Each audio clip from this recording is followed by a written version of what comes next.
Hello, lovely people, and welcome to Philanthropic February, day 13. Friday the 13th. I'm Nicola. This is Stitches and Slapdashery, and it's late. I had a long shift at work today. I feel like I blew up about 100 balloons. I'm not sure how many it was in the end, but yes, there were a lot of people wanting helium balloons today, so I kept getting dragged off the till to do that and then having to call someone up to help me because I couldn't do both at the same time, obviously. So one of the things I did before I started my shift this morning is I went out onto the floor and picked up a bit of yarn. I'm officially up to date now on my yarn credit. My yarn rewards, or should I say bribes to myself for doing my workouts. I was owed 4 balls of yarn, and I actually ended up buying 6, but they were on a buy 2 get 1 free deal, so I only paid for 4. So I'm telling myself that's okay. The reason for buying the yarn was that I have volunteered to do a test crochet project for somebody. So on Ravelry, there is a group called the Testing Pool, and I have been following them for a really long time. I like to just see what's out there. And it's been a long time since I tested a design for somebody, but this particular one caught my eye. And I'm wondering if you can think of a reason why that might be. It's got toadstools on it. So someone has designed a little crochet bag, which is green, with a row of crocheted mushrooms, just flat ones, not 3D, along the top, near the top of the bag, and then a row of brown, a couple of rows of brown for the top edge. And it has a strap and an optional fabric lining. And I just thought, well, that sounds like fun. I happen to be in a situation right now where I'm not in the middle of a big crochet or knitting project, and I feel able to take it on.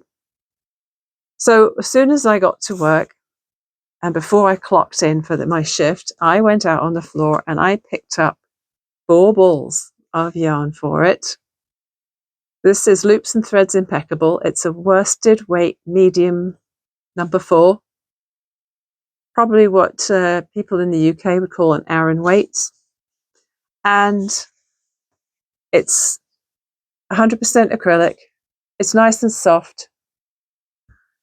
It's easy to work with. I've bought this stuff before and really enjoyed using it. So I got a green for the main body for the bag. This is lighter than the one that the person who designed the bag used, because I'm not a huge fan of green a lot, but I do like certain shades, and I went for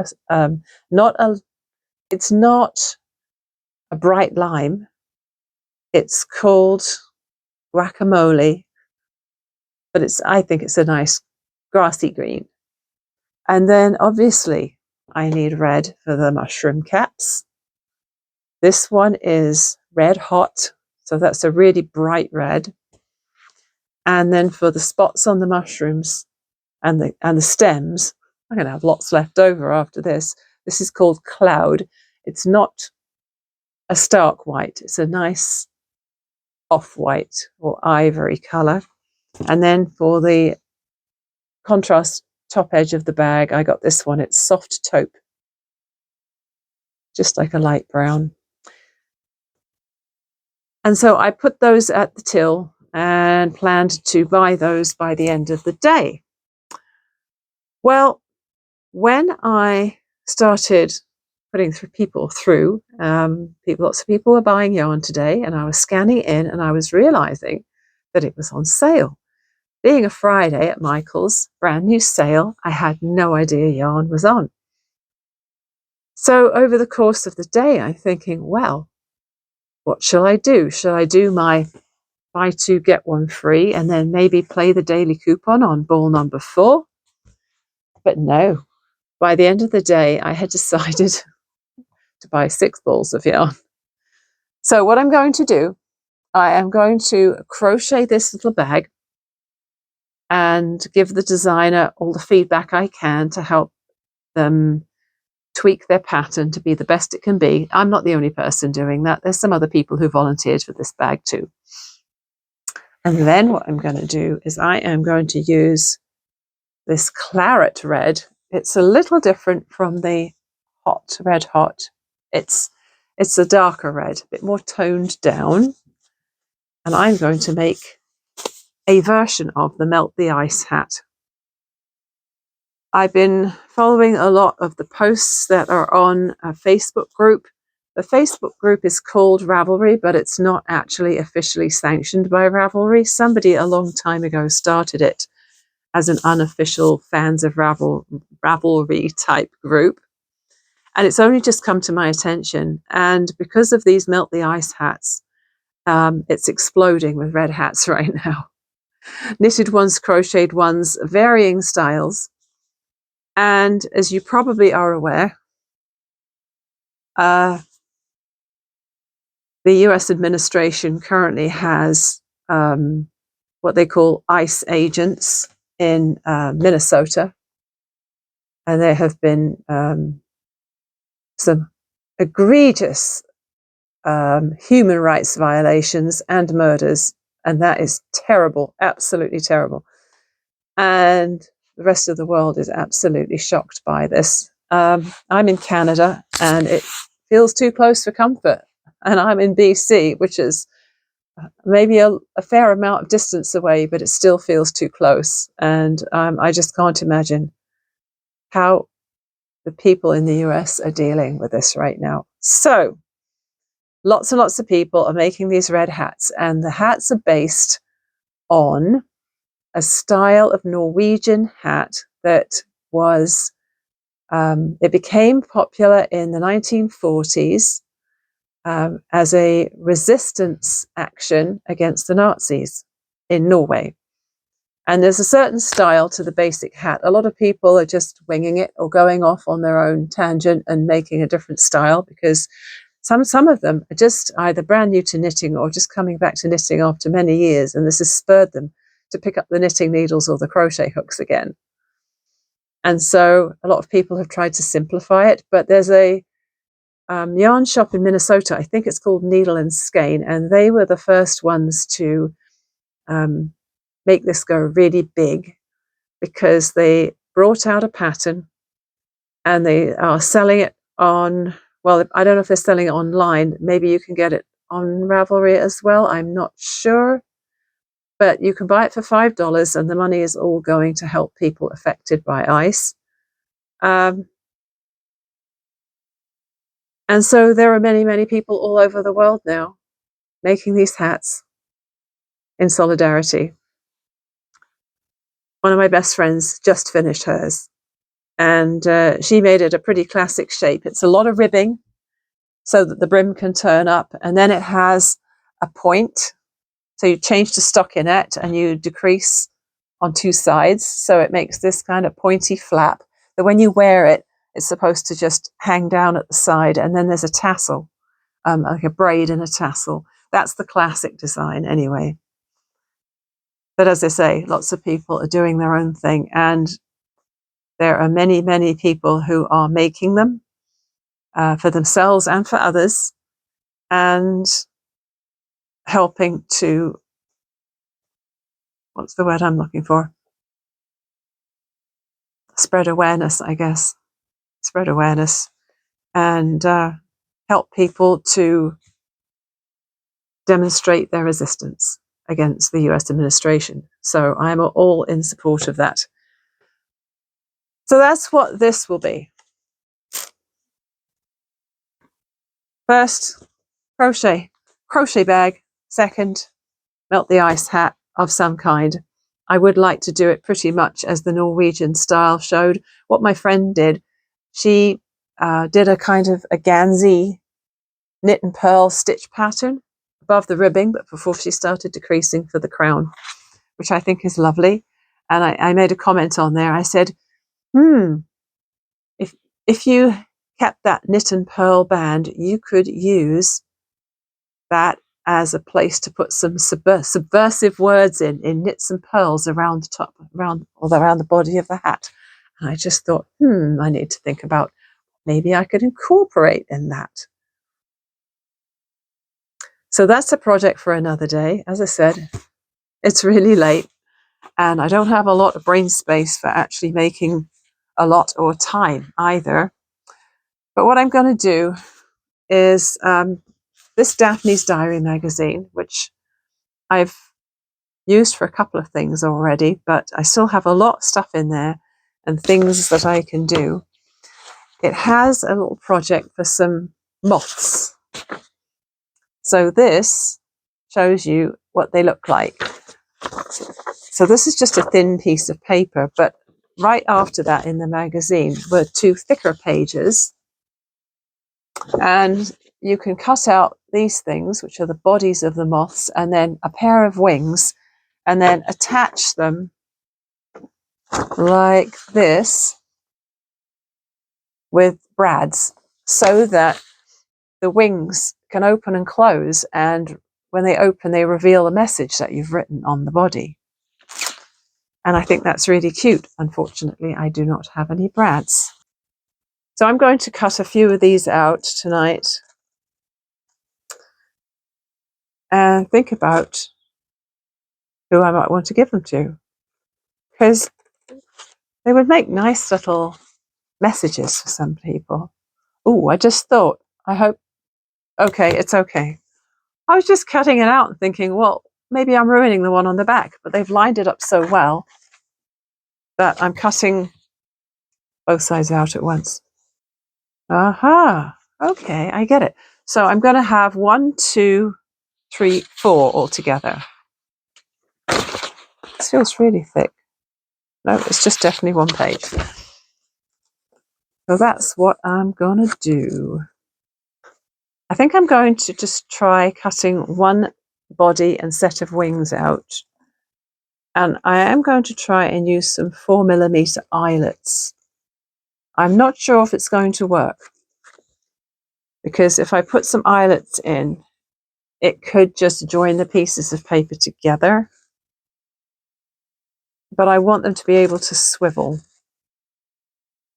And so this is why I'm only going to do it on 1 set for now.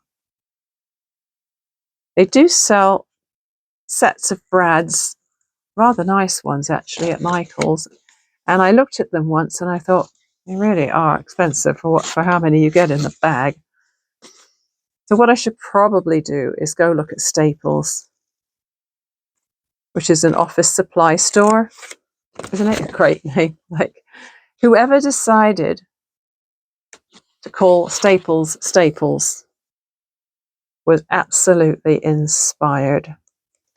So I've given out most of the hearts that I crocheted as part of Philanthropic February, and of course because of it being Valentine's Day tomorrow, everyone's been all about the Valentine's stuff this week.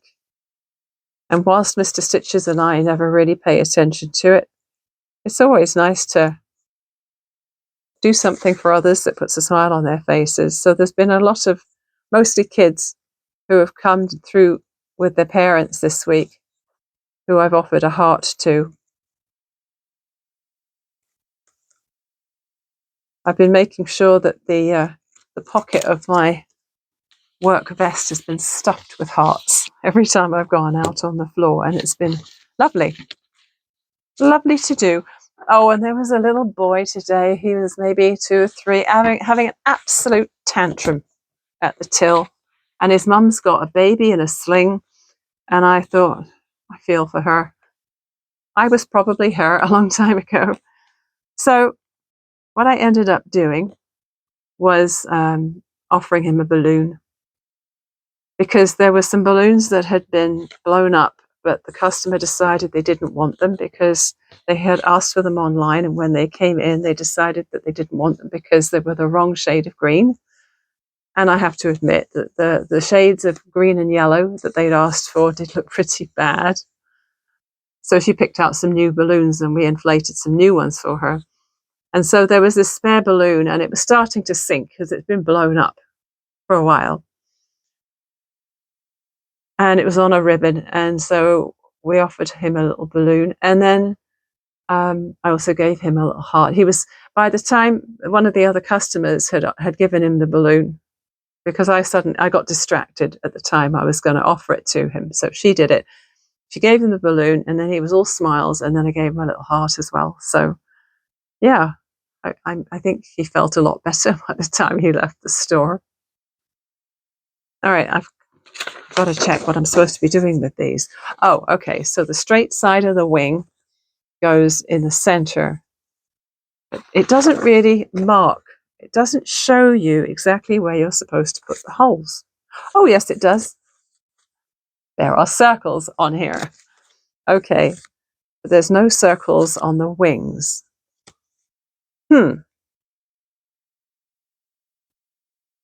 I think what I'm going to do is I'm going to punch the 2 holes in the card in the body, and then I will put these wings together and then punch the holes through at the same time. My 4mm punch is lovely and sharp. It'll do a great job of this. This is the sexy chunk of wood that I keep in my craft room for things such as this. I also have a small self-healing hobby mat somewhere, but I don't know where I've put it. All right, where are the holes? There are the holes. Now I have a little tin of eyelets here. So I am going to try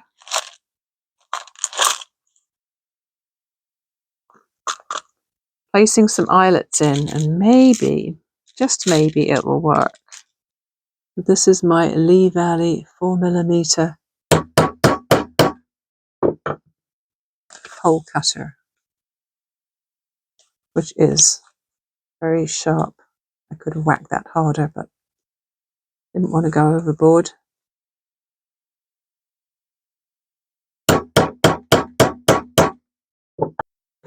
Thought I was done with my piece of wood, but I'm not. So in theory, now I can put this eyelet through here, which I'll want at the top, so I have to make sure that I'm going to be hammering it from the back. I hope this works. And I guess I should use the washer as well. That probably gives a nicer result. I know some washers don't need, some eyelets don't need washers. And I'm never really sure which way round to use these either. I think I should have the curved side showing so that the little pieces here can fold back and into there. Let's hope so. All right, more hammering. Cross fingers.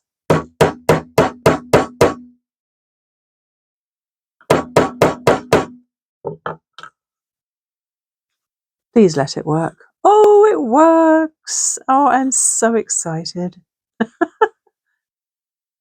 Yeah, I think these are pretty cheap and nasty, these eyelets, so not that great. I hope I didn't spend too much money on those. It was a long time ago, so I don't know. So I'm not going to do any more of these tonight because what I like to do, obviously, is make the other 3 and then come up with something I can write in here. And then what I'd also like to do is maybe cut these out and put them on my kitchen window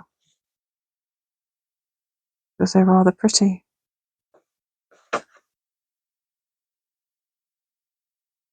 Maybe not this one because it looks kind of weird with the wing underneath, and maybe not the wing on its own, but maybe these 2. So I think I'll cut those out, put them on the kitchen window, and then these, maybe I could make little love notes for my friends. I don't know. Or maybe me, you know what? I just thought I can make little love notes for my husband and my 3 sons. So you can give them to them like that, and then they can open them up and read it inside. Perfect. Well, folks, that was short and sweet. Thanks for watching. And do remember to go back and see episode 7. Episode 7, that does sound funny. Day 7 of Philanthropic February, because there is the giveaway in that video, and you have the chance to win a pair of toadstool earrings, which I will make in the color you choose. And I will see you again tomorrow. It's the weekend. I've got a lot more time to create stuff, make stuff, enjoy some downtime. Monday is family day here in British Columbia. Unfortunately, I don't get the day off. I will be working that afternoon, so I don't get a long weekend. But for a lot of people, it's a long weekend, and I wish you a good one. See you soon. Bye for now.